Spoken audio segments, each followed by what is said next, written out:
ஓம் நமோ நாராயணாய நமக. ஸ்ரீமன்னாராயணியம் 73வது தசகம். அக்ரூரருக்கு திவ்ய தரிசனம். கல்யதாம் ராகம்.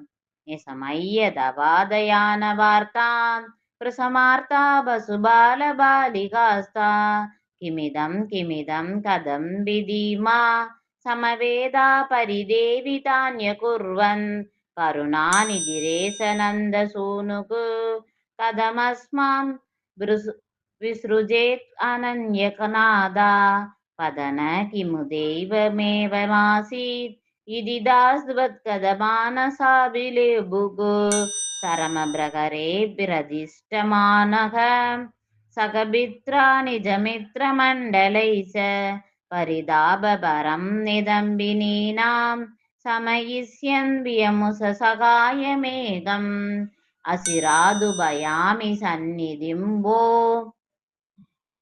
कविदा साधुमयैव सङ्गमश्री अमृताम्बुनिधौ निभज्जयिष्ये कृतमित्याश्वसिदावधूरकार्षी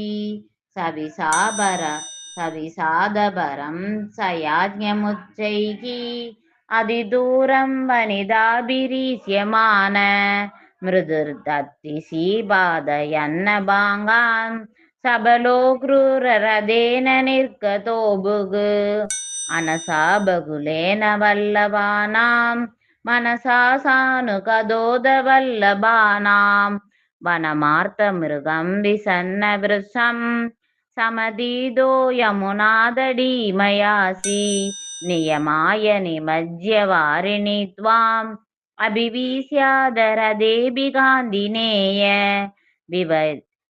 सोजनिकि किमविदं विभोस्ते ननु चित्रं तव लोकनं समन्दात् पुनरेष निमज्य पुण्यशाली पुरुषं त्वां परमं भुजङ्गभोगे अरिकम्बुकदाम्बुजैः सुरसिद्धौघपरीदमालुलोके सददा परमात्मसौख्यसिन्धौ विनिमग्न प्रणुवन् प्रकारभेदैः अविलोक्य पुनः कर्षसिन्तो अनुवृत्त्या पुलकावृतो ययौ त्वां किमु श्रीदलिमामकाञ्जलयस यत्पुलको सा विधि शोधितेन तेन अधिकस्य निरुत्तरेण सार्धं रजवासी भवनेश भागिमां त्वम् नारायण इल गुरु भगवान नमस्ते सर्वत्र गोविंद नाम संकीर्तनम गोविंदा